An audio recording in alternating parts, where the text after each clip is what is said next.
할렐루야. 오늘은 킹스크로스 왕의 십자가 마가복음 강의 39번째 시간으로 성전을 청소하시다라는 제목으로 은혜를 나누도록 하겠습니다. 크신 은혜가 임하기를 축복합니다. 제가 오늘 설교하고 이제 한 달 동안 설교를 안 합니다. 이제 우리 강사 목사님들이 오시는데 한 달 동안 설교를 안 하니 얼마나 서운하시겠어. 담임 목사가 설교를 안 하니까. 오늘 잘 들어요. 아멘. 그 말 하고 싶어서. 우리는 지난주에 예수님께서 새끼나귀를 타시고 예루살렘에 만왕의 왕으로서 입성하신 사건을 다루었습니다. 그리고 이 사건을 통해 복음의 완전성과 그리고 이 사건을 통해 복음의 권세를 우리가 얼마나 많이 가지고 있는가 심도 있게 말씀을 다룬 적이 있습니다. 그러면서 예루살렘에 예수님께서 지금 왕으로 입성하시면서 그 예루살렘에 오셔서 어디를 제일 먼저 가셨는지 우리가 이 부분들을 눈여겨볼 필요가 있습니다. 어디입니까? 제일 먼저 들르신 곳이 바로 성전이었습니다. 11절에 보니까 시작.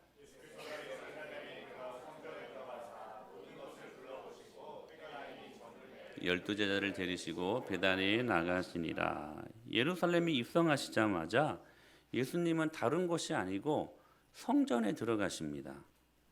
만왕의 왕으로 입성하신 예수님께서 제일 먼저 성전에 들어가셨다라고 하는 것은 예수님이 단지 그냥 어떤 정치적인 세상의 왕으로서가 아니라 하나님 나라의 왕으로서 그리고 하나님 나라의 통치를 이 땅 가운데 이 세상 가운데 실현하시고자 그 일들을 위해 예수님이 주 무대가 필요하셨던 것입니다. 그 주 무대가 어디냐? 바로 하나님의 성전이었습니다. 그리고 그 다음 날 예수님의 눈에 이 상한 한 나무가 보였습니다. 바로 무화과 나무였습니다. 잎이 무성하게 나 있을 때가 아닌데 잎이 무성하게 나 있는 무화과 나무였습니다. 여러분, 무화과 나무는 원래 열매가 먼저 맺고 그 다음에 잎사귀가 무성하게 핍니다. 그렇기 때문에 시장하신 예수님께서 잎이 무성한 나무에서 당연하게 무엇을 찾으셨어요? 열매를 찾으셨습니다. 하지만 예수님은 단 한 개의 열매도 찾을 수가 없었습니다. 예수님이 화가 나셨어요. 그리고 무화과 나무를 저주해 버리십니다. 이렇게요. 시작. 사람이 내게서 열매를 따먹지 못하리라 하시니 그리고 14절에 그리고 20절에 시작. 예수님이 그 무화과 나무를 저주하시고 그리고 그 저주하신 말씀대로 그 뿌리채 말라버렸습니다. 그런데 이 지금 무화과 나무 이 사건 사이에 또 하나의 사건이 등장을 합니다. 이것을 신학적인 용어로 샌드위치 기법이라고 하는데, 무화과 나무를 저주하신 뒤에 그 다음에 그 다음 날 무화과 나무가 말라버렸잖아요. 근데 그 중간에 어떤 일들이 있었냐면 바로 예수님께서 성전 안에서 매매하는 사람들의 상과 의자를 둘러 엎으시는 사건이 있습니다. 그래서 샌드위치 기법이라고 하는 거예요. 저자 마가가 왜 무화과 나무 사건의 사이에 성전을 청소하시는 사건을 넣고 기록하고 있었을까? 단순하게 어떤 시간적인 흐름에 따른 구조일까? 아닙니다. 마가가 지금 의도적으로 무화과 나무 사건 그 사이에 성전을 청소하시는 사건을 의도적으로 지금 집어넣고 있었다는 사실이에요. 즉 무화과 나무 사건과 성전 청결의 사건이 필연적인 어떤 관계가 있다는 것을 지금 말하고 싶었던 것입니다. 여러분, 어떠한 필연적인 관계였을까요? 즉 본질에 관한 메시지에 주목할 필요가 있습니다. 무슨 말이냐면 나뭇잎은 무성했지만 단 하나의 열매를 찾을 수 없었던 이 무화과 나무, 다시 말해 성전에서 드려지는 예배를 통해 그들이 맺어야 할 영적인 열매를 맺지 못하고 형식과 그리고 모양만 갖춘 채 이스라엘의 성전 신앙을 하고 있었던 그 사람들은 지금 이 무화과 나무 비유를 통하여 비판하고 있었다는 사실입니다. 오늘 이 본문을 보면 우리 예수님 맞나? 할 정도로까지 예수님께서 굉장히 분노하시는 보기 드문 예수님의 모습을 보게 되어집니다. 우리 예수님은 언제나 온유하셨고 언제나 사랑이 풍성하시며 언제나 우리에게 친절하시며 오늘 또 우리의 긍휼하심으로 우리를 바라보시고 그렇게 늘 우리에게 임하시는 분 아닙니까? 근데 오늘 본문에 보면 이게 우리가 믿는 예수님 맞나 할 정도로까지 극렬하게 분노하십니다. 극렬하게 분노해요. 하나님을 예배하고 하나님을 섬겨야 될 그 성전이 그냥 시장이 돼버린 거야. 그래서 거기에서 매매하고 사고 팔고 그냥 시장 바닥이 된 그 모습을 보면서 예수님이 평소 예수님답지 않게 극노하시는 그러한 모습을 보게 된다는 사실입니다. 이렇게 분노하지 않습니까? 성전 안에서 매매하는 자들을 다 내쫓아버렸고 여기 예수님이 그 온유한 모습이 어디 있어요? 여러분 딱 시험 들 만한 모습 아닙니까?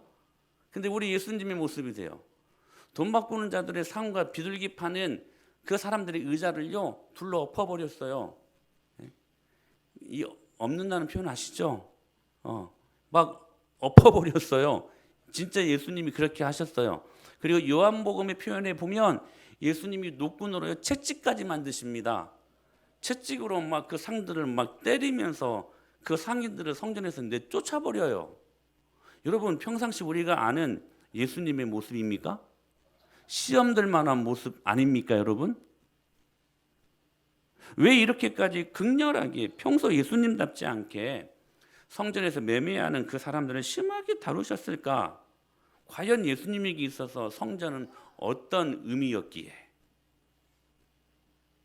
과연 예수님에게 있어서 그 성전은 과연 어떤 의미였기 때문에 이렇게 평소 예수님답지 않는 모습을 보이셨을까? 그러므로 오늘 우리가 성경에서 의미하는 성전, 즉 교회가 과연 어떤 것이고 그 교회가 과연 어떤 본질을 가지고 존재해야 하는 것인지 저는 오늘 성경에 나타난 교회라고 하는 직간접적인 8가지 표현들을 통하여서 이 시간 교회의 본질, 교회가 어떻게 존재해야 되는 것인가, 주님께로부터 이렇게 아픔을 당하지 않는 교회가 되기 위해 우리가 어떻게 교회의 본질을 붙들고 서야 될 것인가, 오늘 그 8가지 교회를 말하는 핵심적인 단어들을 이야기하면서 여러분들에게 귀한 은혜가 임하기를 축복합니다. 첫째, 교회라고 표현할 때에 그 교회는 헬라어로 에클레시아라는 말입니다. 여러분 오늘 말씀은요, 저를 보세요. 진짜 중요한 말씀입니다. 이거 교회를 딱 꿰뚫는 아주 짧지만 아주 귀한 말씀을 여러분들에게 증거하는 거니까 잘 들으시고 여러분이 교회가 어떤 곳인지를 본질적으로 바르게 생각하고 교회 생활을 해야 되지 않겠습니까? 그래야 바른 교회 생활이 되지. 예? 오늘 그 부분들을 제가 알려드릴 테니까 말씀을 잘 들어보세요. 첫 번째로 교회의 본질을 이야기할 때 헬라어로 그 교회를 에클레시아라고 이야기합니다. 이 단어는 두 단어가 합성된 단어입니다. 에크 전치사예요. 바깥으로라는 말입니다. 그리고 클레시아라는 말은 원형이 칼레오라는 말입니다. 부르시다, 부르다, 부르다. 그러니까 즉 이 말은 무슨 말입니까? 바깥으로 우리를 불러냈다라는 말이에요. 그게 교회를 말하는 본질적인 단어 첫 번째 에클레시아라는 단어입니다. 무엇으로부터 여러분 하나님이 우리를 바깥으로 불러내셨습니까? 세상으로부터, 죽음으로부터, 어두움으로부터 우리를 바깥으로 주님이 불러주셨다는 거예요. 어디로요? 빛으로, 생명회로. 사랑하는 여러분, 교회는 그런 의미를 담고 있는 곳입니다. 따라서 교회는 어떤 것이냐? 죄로 말미암아 죽은 상태에서부터 구원으로 부르심을 받은 사람들의 모임이라는 거예요.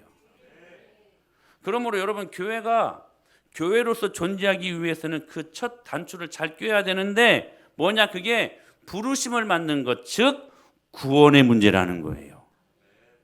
사랑하는 여러분, 여러분들은 구원 받으셨습니까? 다시 한번 질문합니다. 여러분 정직하게 고백해 보세요. 여러분 구원 받으셨습니까? 이게 교회의 가장 근본적인 존재의 이유라는 거예요. 교회는 구원의 문제를 다루는 곳입니다. 교회가 할 일이 많습니다. 어려운 자도 도와야 되고 소외된 자도 돌봐야 되고 병든 사람들도 찾아봐야 되고 해야 될 일들이 많습니다. 우리 자녀들의 믿음 안에 잘 양육하여 잘 키워서 하나님 나라의 일꾼으로 만드는 여러 가지 많은 교회 일들이 있습니다. 그러나 교회가 가장 먼저 해야 될 본질적인 사역, 본질적인 문제가 뭐냐? 구원의 문제라는 거예요. 구원의 문제라는 거예요. 여러분, 제가 언젠가 구원의 꽃다발 이야기를 말씀을 드렸었지요. 우리는 아름다운 훌륭한 탁월한 구원의 꽃다발을 받은 사람들입니다. 근데 그 구원의 꽃다발 없이 여러분 어려운 자를 돕고 그 구원의 꽃다발 없이 소외된 자, 병든 자를 여러분 돌본다고 해서 그게 생명이 일어나는 것이 아닙니다. 구원의 꽃다발이 없는 구제, 구원의 꽃다발이 없는 여러분 선교, 구원의 꽃다발이 없는 여러 가지 좋은 일들, 필경은 뭐다? 사망이래요. 여러분, 이것이 교회 존재의 1차적인 목적이어야 한다는 것입니다. 여러분 안에 생명이 있습니까? 여러분 안에 구원받은 여러분 능력이 있습니까? 교회는 에클레시아, 모든 어둠으로부터 죄로 말미암아 죽은 상태로부터 우리를 구원으로 부르시는 주님의 능력이 교회 안에 있다는 것입니다. 그런데 여러분, 그 구원의 부르심이 어떻게 가능합니까? 오직 예수 그리스도로 말미암아. 할렐루야. 그분을 믿음으로. 여러분, 구원이 가능하려면 그러므로 반드시 전제되셔야 될 분이 누구시냐? 예수 그리스도십니다. 교회가 교회 되려면 그러므로 예수 그리스도가 항상 전제되어야 된다는 거예요. 그게 뭐냐? 에클레시아라는 거예요. 교회는 예수 그리스도를 믿음으로 말미암아 구원받는 곳입니다. 그러므로 여러분, 교회 밖에서는 구원이 있을 수 없습니다. 여러분, 구원, 놀라운 하나님의 그 구원, 그것은 반드시 교회를 통해서만 누릴 수 있는 축복입니다. 두 번째, 이 교회를 표현하는 여러 단어들이 있는데 하나가 시나고게라는 말입니다. 헬라어입니다. 이것도 합성어입니다. 두 단어가 합성된 거예요. 쉰 전치사예요. 뭐뭐과 함께라는 말이에요. 고개, 이것의 원형은 악어라는 말인데 내가 인도한다 이 말이에요. 즉 함께 가는 곳, 함께하는 모임, 이곳이 교회예요. 신학적인 용어로는 교통하다, 그리고 교제하다, 이렇게 달리 사용할 수가 있는 거예요. 여러분 저를 보세요. 이제 교회는 교통하는 것입니다. 부르신 자와 부르심을 받은 자 사이에, 혹은 부르심을 받은 자와 부르심 받은 자들 사이에 교통이 있는 곳. 만일 이 교통이 없으면 교회가 아닙니다. 시나고게라는 말이에요. 그래서 여러분, 우리 교회 비전 중에 하나가 뭡니까? 두 번째 비전, 함께 울고 함께 웃는 역동하는 소그룹을 이루는 것. 그게 교회이기 때문에. 요즘 신종 교인들이 많다고 합니다. 이름하여 인터넷 교인들, 인터넷으로 예배합니다. 얼마나 좋은 목사님들 자기가 골라가지고 편안한 안방에서 여러분 설교 듣고 은혜 받을 수 있습니까? 그렇지 않습니까? 진짜 여러분 설교 좋은 말씀 좋은 목사님들이 얼마나 많습니까? 그러니까 골라서 은혜 받아요. 골라서 은혜를 받으니까 마음이 동하니까 이 지갑도 열려요. 그래서 온라인으로 뿅 헌금도 보냅니다. 안방에서. 그래서 은혜도 받습니다. 여러분, 엄밀한 의미에서 이것은 교회도 아니고 교인도 아닙니다. 명심하셔야 돼요. 교회는 시나고게 교통하는 곳이어야만 합니다. 수직적으로 하나님과 교통하고, 더 중요한 것, 그래서 시나고게예요. 수평적으로 부르심을 받은 자들 사이에서 나타나는 그 교통 말입니다. 그래서 여러분, 초대교회 성도들은 신앙 고백에 어떤 단어를 붙였냐면, 저희로서 산자와 죽은 자를 심판하러 오시리라 같이 성령을 믿사오며 거룩한 공예와 그 다음에 성도가 서로 교통하는 것과, 초대교회는 시나고게였어요. 수직적으로 하나님과 교통을 이루었다면 반드시 수평적으로 부르심 받은 자들 사이에서 일어나는 교통이 있었다는 것입니다. 그것이 교회였어요. 그것을 교회라고 본질적으로 말하는 거예요. 그러므로 여러분, 교회에 들어오면 우리는 서로 교통할 수 있는 반드시 그 도구, 통로가 필요합니다. 우리 교회 안에서는 그게 목장입니다. 목장에서 말씀을 함께 나누고, 어떻게 한 주간에 이 말씀으로 살아가야 될 것인가 적용하고 다짐하고, 서로를 격려하고 위로하고, 서로를 위해 눈물 흘려줄 수 있고, 할렐루야, 서로의 기쁨을 함께 공유할 수 있는 교회, 시나고게 교회라는 거예요. 그래서 여러분, 우리는 하여튼 모이려고 애를 씁니다.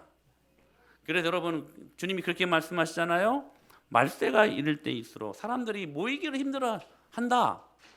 그러나 너희들은 모이기를 피하는 어떤 사람들의 습관과 같이 하지 말고 모이기를 힘쓰라, 그렇게 말씀하시지 않았습니까? 교회가 이 본질이 있기 때문에 그래요. 시나고게, 교회는 모이는 곳이에요. 그래서 우리 남성 목장이 일주일 동안 직장 생활 때문에 모이기가 힘들어서 오늘 같은 날 같이 운동도 하고, 여러분, 제가 이제 50줄이거든요. 옛날 같지 않아요, 몸이. 축구를 하려고 해도 한두 명 마라도나처럼 가볍게 옛날엔 제쳤는데 지금은 힘들어요. 그게 축구 막 안 내켜요. 그러나 시나고게, 이게 교회의 본질이니까 모이려고 하는 거예요. 교회는 모이는 곳입니다. 세 번째, 이제 별명이 있어요. 자, 에클레시아 그리고 시나고게는 본질적인 측면인데, 이제는 이 교회를 말하는 또 다른 별명과 같은 지칭들이 있어요. 그 중에 하나가 바로 성령의 전이라고 하는 거예요. 고린도전서 6장 19절 말씀 이렇게 말씀하십니다. 시작.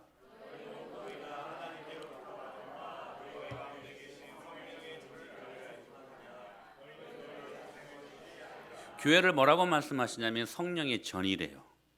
여러분, 성령, 거룩한 영이시지요. 거룩한 하나님, 거룩한 신. 여러분, 이 거룩이란 말이 무슨 말입니까? 구별되다, 구분되다, 이 말이에요. 여러분, 교회가 뭡니까? 거룩한 분, 그리고 구별된 분이 계신 곳. 그러니까 교회가 교회다우려면 반드시 세상과 구별되어야 한다. 이거 말씀하시는 거예요. 무엇으로부터? 세상으로부터, 세속으로부터, 죄로부터. 여러분, 만일 교회를 가나 학교를 가나 똑같으면 그것은 교회일 수 없습니다. 교회 가도 정치 이야기하고 직장에 가도 정치 이야기하면 여러분, 그 교회는 교회일 수 없습니다. 어떤 교회는 정말 이런 교회가 있대요. 목사님이 시골에서 막 전도를 하려고 하는데 전도가 안 되는 거예요. 청년들을 전도해야 되는. 몇 날, 몇 년, 몇십 년 계속 전도를 하면 전도가 안 되더래요. 그래서 하루간은 다시 한번 전도를 하러 갔는데 이 청년들이 시골에서 막걸리 파티가 나타났대요. 나의 전도 이 스타일을 좀 바꿔봐야 되겠다 해가지고 같이 막걸리를 한두 잔 마셨답니다. 목사님이. 그 교회 문 닫았대요. 그렇게 하면 전도될 것 같죠? 아니요. 구별되는 곳이 교회입니다. 어떤 교회는 수련회 가가지고 교인들끼리 술 마셨대요. 근데 한두 잔 마실 때는 좋았는데 나중에 서로 이게 들어가다 보니까 속에 있는 말을 하게 되더래요. 서로 싸웠대요. 술 마시고 교회가 수련회에서 싸웠대요. 목사님 안 싸우면 되죠? 술 마시고 안 싸우면 되죠? 이런 교회도 진짜 있대요. 있대요. 사랑하는 여러분, 교회는 구별되는 곳입니다. 노래를 불러도 구별된 노래, 우리 그걸 뭐라고 해요? 찬송, 성가라고 하죠. 읽어도 구별된 책, 어떤 책? 성경책. 말을 해도 생각을 해도 우리는 구별되어야만 합니다. 그게 교회이기 때문에. 사랑하는 여러분, 교회는 구별되어야만 합니다. 왜? 거룩하신 성령님이 계시는 곳이니까. 교회는 성령의 전입니다. 구별되어야 합니다. 네 번째로 교회는 새 예루살렘입니다. 계시록 3장 12절에 이렇게 말씀하셨어요. 시작.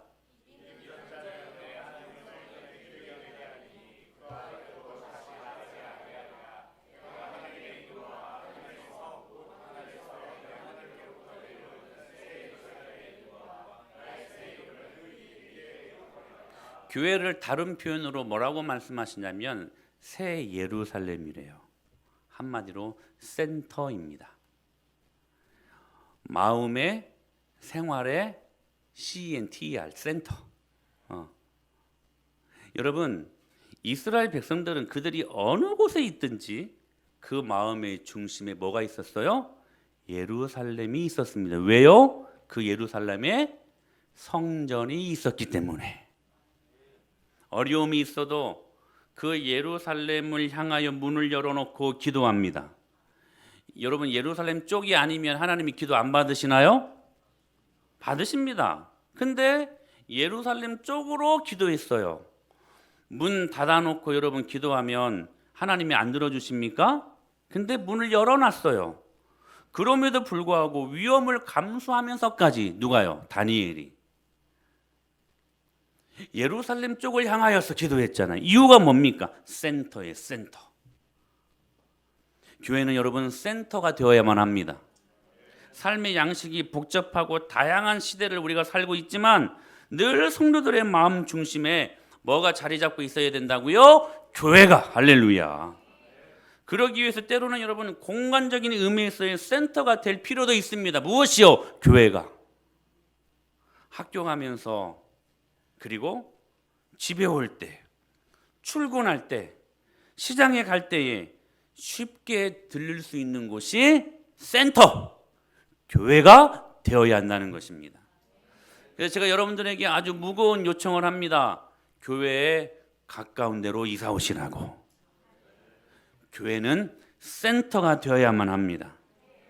그래서 여러분, 그러한 센터를 이루는 공간이, 그러한 자리가 마음의 중심이 될 수 있도록 우리가 늘 교회를 가까이 두어야 될 필요가 있다는 사실입니다. 그래서 공간적인 센터가 마음의 센터가 될 수 있도록 우리는 늘 교회를 사모하는 마음을 가져야만 합니다. 여러분, 제가 명확하게 말씀드립니다. 교회 가까이 오십시오. 교회 가까이 하는 것이 복입니다. 주님이 그렇게 말씀하셨잖아요. 하나님을 가까이 함이 내게 복이라. 하나님이 어디 계십니까? 교회 안에 계십니다. 그러므로 교회에 가까이 하는 것이 여러분들에게 복입니다. 물론 예외인 경우도 있죠. 그걸 말씀드린 것은 아닙니다. 가급적 교회 가까이 여러분의 가정을 두십시오. 이런 말씀 있지 않습니까? 보이지 않는 하나님을 향한 사랑이 보이는 무엇으로? 하나님의 집을 향한 사랑으로 나타나게 되어 있다고요. 사랑하는 여러분, 그래서 주일 받은 말씀을 되새기는 마음으로 한 주간을 살아가고 새벽 기도를 통해 받은 은혜로 늘 하나님 중심으로 살아갈 수 있는 그 마음, 직장도, 집도, 학교도 늘 교회 중심으로. 그게 새 예루살렘이라고 말하는 또 다른 교회 표현에 의미하는 내용이라는 것입니다. 다섯 번째로 또 다른 교회의 표현, 그리스도의 몸입니다. 그리스도의 몸, 그리스도의 몸. 에베소서 1장 23절 말씀 같이 한번 읽어볼까요? 시작. 교회는 그의 몸이니 만물 안에서 만물을 충만하게 하신 이의 충만함이니라. 교회는 뭐래요? 그분의 몸이라고 말씀하십니다. 그리고 그리스도는 그 몸에 뭐가 되셔요? 머리가 되신다. 즉 그리스도와 교회의 일체 관계를 의미합니다. 자, 여러분 눈 떠요. 이거 굉장히 중요한 말씀입니다. 여러분 말씀 빼앗기지 마세요. 이혜성 목사님 봐. 어제 콩쿨 봤대요. 예선 통과했대. 근데 은혜 없으면 안 돼. 은혜 받아야 돼. 자, 말씀 잘 들어요. 어디 눈을 감어? 하나님 말씀이 떨어진 생명의 말씀인데. 자 보세요. 교회는요 그의 몸이래요. 그리고 예수님은 그 몸에 뭐가 되신다고요? 머리가 되신대요. 즉 무슨 말이냐? 그리스도와 교회가 일체라는 거예요. 하나라는 거예요. 여러분 머리 없는 몸이 존재할 수 있어요? 없습니다. 있다면 있어요. 있다면 뭐예요? 그건 죽은 거지. 목이 없어요. 이화선 집사님 목이 없어.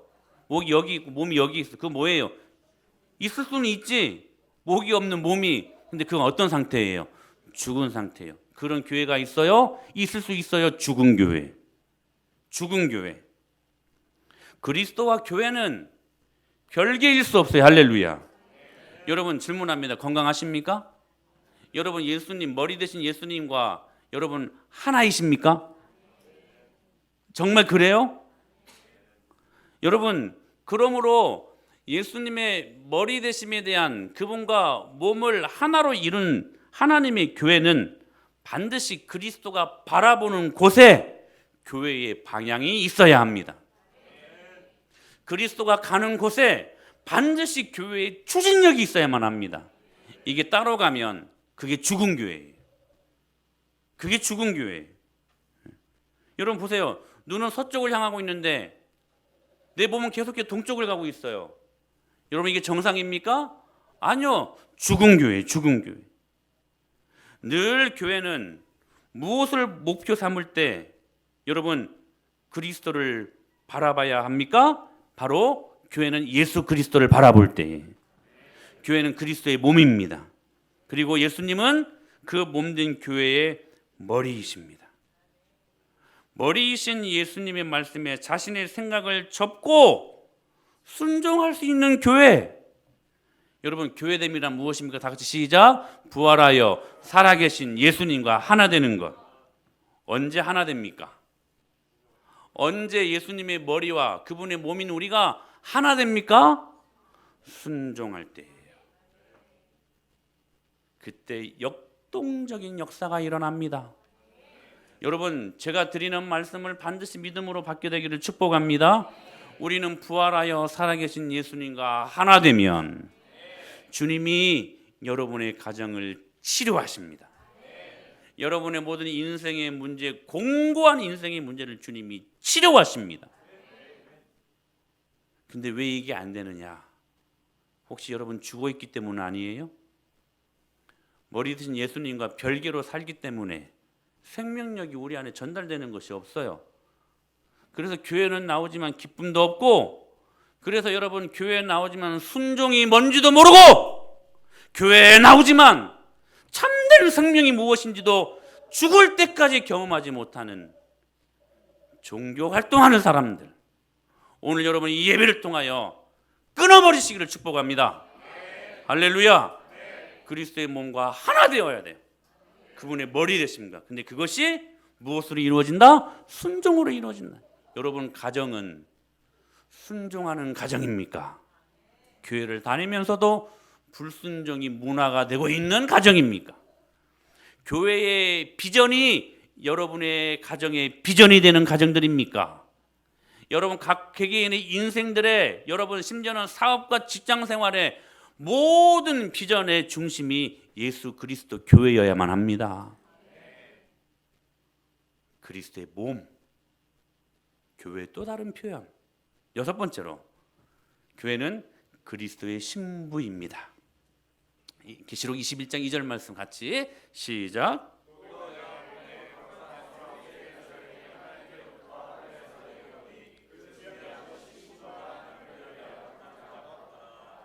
이 말씀은 교회가 순결성을 유지해야 된다라는 의미를 담고 있는 교회의 또 다른 표현입니다. 사랑하는 여러분, 교회는 오직 그리스도만을 위하는 곳이어야만 합니다. 교회는 신랑 대신 예수 그리스도만을 위한 신부여야만 합니다. 다시 오실 그리스도만을 기다리는 교회이어야만 합니다. 그리스도가 아닌 것, 자 이제 그만 듣고 저를 봐요. 그리스도가 아닌 것, 소위 비진리, 소위 적그리스도, 소위 말하는 이단, 여러분 이것이 들어오면 진정한 의미에서의 교회, 즉 우리가 교회가 그리스도의 신부일 수 없다는 사실입니다. 그런데 여러분 이게 쉽지 않아요. 이걸 분별하는 것이 쉽지 않아요. 그래서 교회가 만민이 기도하는 집이 되어야만 합니다. 오늘 주님이 말씀하셨잖아요. 내 집은 만민이 기도하는 집이라. 이거 분별하기 위해서 우리는 기도해야 된다라는 사실입니다. 때로는 이 일들을 이 순결성을 지키기 위해서 때로는 잘라내는 아픔도 필요합니다. 왜? 순결해야 하기 때문에. 초대교회의 아나니아와 삽비라 사건을 잘 아시죠? 여러분 제2의 에덴 동산이라고 불리웠던 교회들이 초대교회였습니다. 아름다운 교회였습니다. 서로의 것들을 유무상통하며 하나님 앞에 에덴 동산처럼 즐거웠던 공동체가 초대교회 공동체였습니다. 그런데 그 공동체 안에 죄가 들어오려고 했습니다. 아나니아와 삽비라 이 부부를 통하여서 성령님을 대상으로 거짓말을 하고 자신의 이름을 높이려고 했던 교만한 마음들이 이 공동체를 허물기 위해 들어왔던 사단의 공격이었습니다. 그때 성령님이 이 교회의 순결성을 보존하시기 위하여 어떻게 하셨습니까? 이 두 부부를, 두 남편과 아내를 한날에, 시간은 좀 달리했지만 즉사시켜 버립니다. 즉사시켜. 여러분 왜 이렇게까지 단호하게 성령님께서 교회를 지키기 위해 말씀하셨을까요? 순결을 지키기 위해. 교회는 그리스도의 순결한 신부여야만 합니다. 그러므로 여러분 교회는, 하나님의 말씀은 이 시대가 말하는 동성애를 우리는 배제합니다. 여러분 순결을 유지해야 돼요. 지켜야 돼요. 여러분 교회는 물질 만능주의, 즉 만모니즘을 배제합니다. 할렐루야. 세속 가치관을, 여러분 교회가 왜 무너지냐면 다른 거 아니에요. 세속 가치관이 들어와 버리면 교회는 무너지는 것입니다. 유럽의 수많은 교회들이 왜 무너졌습니까? 세속화되어 버렸기 때문에. 교회가 고글 레스토랑이 되어 버렸습니다. 이슬람 사원이 되어 버렸습니다. 왜입니까? 세속적인 가치관 때문에. 거기에 마음을 열어줘 버리고 문을 열어줘 버렸기 때문에 그 세속적인 가치관이 들어온 나머지 순결성을 잃어버리고 교회가 무너져 버리지 않았습니까? 사랑하는 여러분, 우리 교회는 기독교 합리주의를 배격합니다. 여러분 믿습니까? 복음이요 종교 활동하는 거 아니에요. 우리는 신앙생활하는 사람들입니다. 종교인들 되지 마십시오. 참된 복음의 기쁨이 우리의 기쁨이 되어야만 합니다. 제가 지난주 수요일 날 우리 재직기 때 잠시 이강호 목사님이 소개해 주셨던 그 레나 선교사님, 저는 러시아 선교사님이시고 레나 이름도 이렇게 러시아스러워 가지고 이렇게 금발에 진짜 러시아 사람인 줄 알았어요. 그랬는데 보니까 고려인이에요. 고려인. 우즈벡에서 이렇게 살다가 이제 모스크바로 그 치과 의사하려고 이제 유학을 나왔어요. 근데 그것으로 안 될 것 같아가지고 서울대 의대에 다시 유학을 오셔가지고 거기서 예수님을 만나가지고 이제 러시아 사람들을 대상으로 지금 선교를 하시는 분이십니다. 근데요, 그 선교사님 보니까요, 진짜 뭐 아무것도 없거든요. 가족도 없고 그냥 싱글이에요. 싱글. 키도 작고 땅딸만하고 얼굴은 되게 하얗더라고요. 예. 근데 무슨 기쁨이 있을까 싶은데, 무슨 사는 재미가 있을까 싶은데 이상해요. 계속 웃어요. 계속 기뻐요. 여러분, 예수님이 우리 안에 계시면 우리 진짜 기뻐요. 물론 신앙에 침체기가 있어가지고 잠시 그 기쁨이 사라질 때도 있지만 근본적으로 우리는 복음이 우리 안에 있는 사람들 아닙니까? 복음이 뭡니까? 기쁜 소식 아닙니까? 기쁜 소식이 있는 사람들은 즐거워요, 여러분.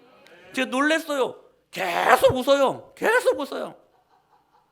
아니, 웃을 타이밍이 아니야.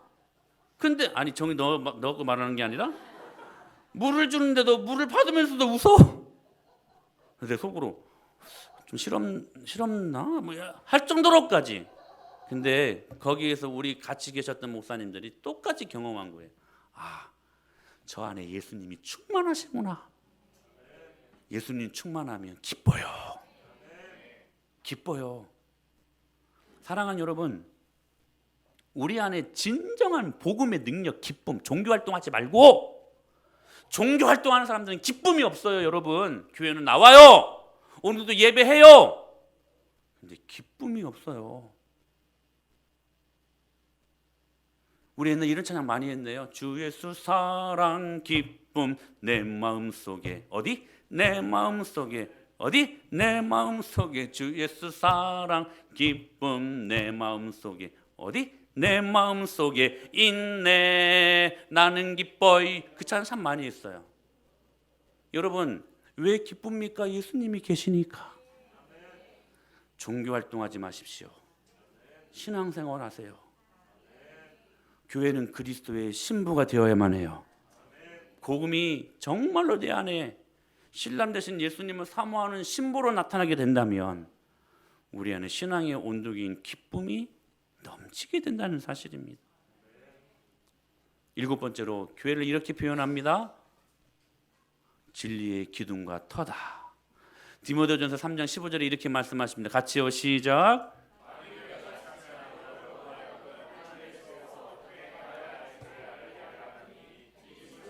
하나님이 교회요 진리의 기둥과 터니라. 여기 말씀하는 진리는 성경 그리고 예수 그리스도 신앙 고백 이것들입니다. 사랑하는 여러분, 교회는 반드시 그리스도 위에 말씀 위에 서야 교회가 됩니다. 그리스도의 터 위에, 진리의 터 위에, 그것을 지키기 위해 진리의 기둥, 눈물과 피를 아껴서는 안 된다는 것입니다. 그러므로 여기에서 목회자의 역할이 대두가 됩니다. 목회자는 여러분 꼭 기억하십시오. 오해하지 마십시오. 여러분, 목회자는 진리를 선포하는 사람입니다. 고급 레스토랑에 여러분의 비율을 맞추는 여러분 서빙 보는 여러분 웨이터가 아닙니다. 여러분, 이 말씀을 깊이 잘 받으셔야 돼요. 저는 여기 여러분 강단에 주님의 영적인 권위를 위임받아 여러분을 말씀으로 잘 양육해야 될 그 권리를 부여받아 오늘 여러분 앞에 섰고, 여러분들이 잘못하고 있으면 저는 무섭게 여러분 가르칠 수 있는 사람입니다. 여러분이 그것을 인정하시고 목양을 받으셔야 돼요. 여러분 비위나 맞춰가면서, 여러분 눈치나 보면서 항상 웃고, 여러분 잘못하고 있는데도 그냥 좋은 게 좋은 거라고 그냥 여러분 넘어가는 것은 목사가 아닙니다. 진리의 기둥과 터 위에 주님이 교회를 세우셨는데 그 진리를 가르치기 위해, 그러므로 정말 하나님이 기뻐하시는 목회자는 어떤 사람에게는 불편한 사람일 수도 있습니다. 그러나 진리를 제대로 가르치기 위해 목회자는 눈물과 피를 흘리는 고통이 수반되는 것이지요. 만약에 이런 목회자가 설교를 준비하면서 이 설교를 하면 교인이 얼마나 늘어날까? 요즘 사고방식을 가진 사람들이 이 설교를 듣고 기뻐할까? 그리고 이런 설교가 나의 목회에 과연 도움이 될까? 만약에 이런 기준점들이 설교의 동기가 된다면 그것은 절대로 목사일 수 없습니다.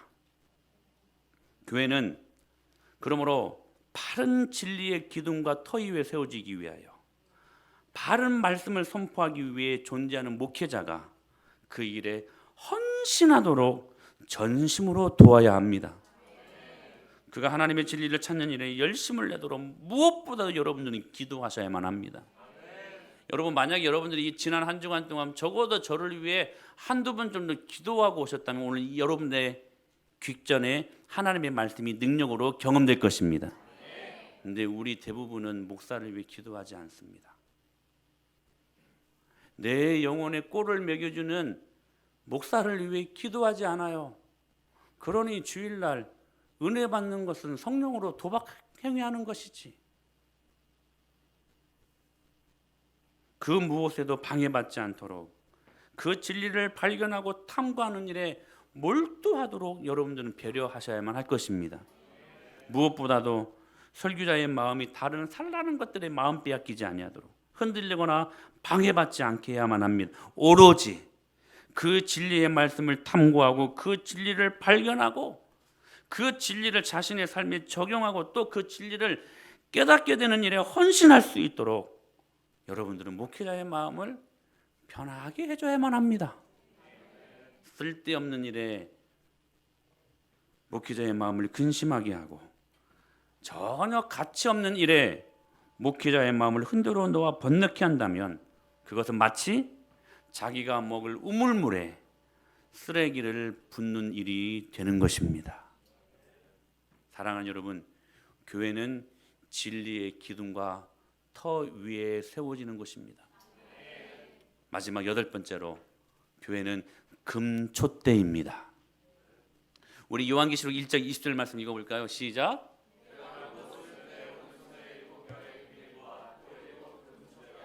일곱 별은 일곱 교회의 사자여 일곱 촛대는 일곱. 여러분, 요즘 기독교가 요즘은 아무런 걸림없이 개독교라고 불리웁니다. 근데 일면 그런 말들을 들어도 쌉니다. 어떤 교단의 어떤 목사님의 어떤 성도의 이야기가 아닙니다. 우리들의 이야기 아닙니까? 교회는 빛을 발하는 촛불이어야만 합니다. 욕이나 먹는 비난이나 먹는 곳이 아닙니다. 혹 향기를 바라는, 그래서 그러길 위해 뭐가 필요하냐면 여러분, 자기 희생이 필요하지 않습니까? 금 촛대에 초가 여러분 꽂혀져 가지고 그 빛을 드러내기 위해서는 그 초가 희생될 때에 그 빛을 발하는 건 아니겠습니까? 촛대가 빛을 발하기 위해 자기 희생이 필요한 것처럼 교회가 밖에 어두움에 빛을 드러내기 위해 반드시 필요한 것은 오늘 우리들에게 나타나야 될 희생이 필요하다는 것입니다. 전 여기에서 이삭 이야기를 하지 않을 수가 없습니다. 이삭이 맨 처음에 아비멜렉을 찾아갔습니다. 근데 보기 좋게 태자를 맞아요. 그러면서 나오면서 그 중간에 어떤 일들이 일어나냐면 이삭이 우물을 파는 사건들이 나옵니다. 땅을 파면 우물이 팡팡팡 터지는 거예요. 당시 우물이 발견됐다라고 하는, 우물이 터졌다고 하는 것은 뭐가 당첨된 것이다? 로또가 당첨된 것이다. 대박난 사건이에요. 근데 한두 개가 아니에요. 3개가 넘어요.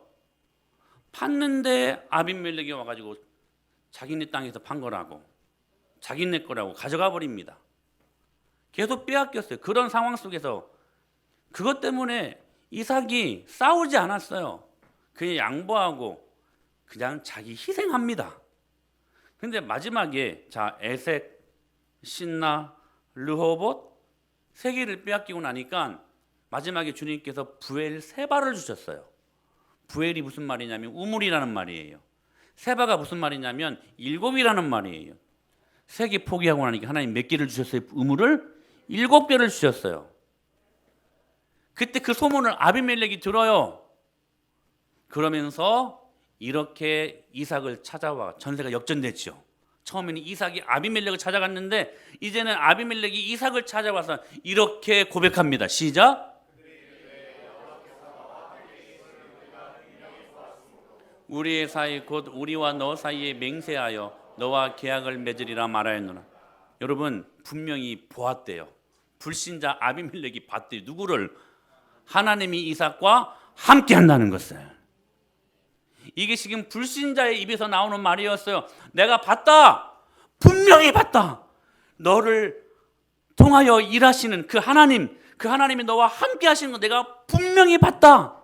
나 너랑 친구하고 싶다. 우리 화친을 맺자. 누가 한 말이에요? 불신자인 아비멜렉이 한 말입니다. 누구에게? 이삭에게 나타난 무엇 때문에? 자기 희생 때문에. 그거 포기하고, 말도 안 되는 거 그거 포기하고.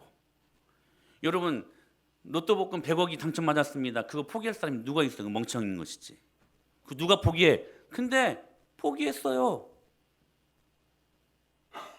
양보했어요. 자기 희생했어요. 그때 불신자인 아비멜렉의 입에서 무슨 말이 나왔어요? 너와 함께 하심을, 하나님이 너와 함께 하심을 우리가 분명히 보았다. 사랑하는 여러분, 교회는 금초대입니다. 자기 희생을 통하여 저 어두운 세상에 빛을 증거하는 곳입니다. 여러분, 우리 은혜마을교회가 그렇게 존재해야 되지 않겠습니까? 예수님은 당신의 교회를 세우시면서 다음과 같이 말씀하셨습니다. 시작.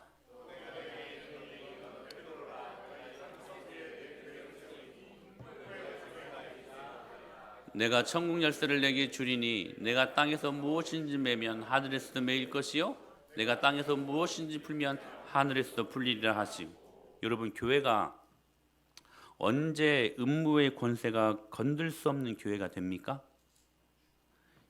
교회의 이 8가지 본질을 회복할 때입니다. 그 교회가 생명의 여탈권을 행사할 수 있는 천국 열쇠를 가진 교회입니다. 이 일들을 위해 우리 교회 안에 잘못된 교회 요소를 살피고, 오늘 성령님께서 오늘 또 노끈으로 채찍질하시며 교회를 청소하시는 그 작업을 믿음으로 받고 능력 있는 교회로 세워질 수 있게 되기를 예수님의 이름으로 간절히 축복합니다.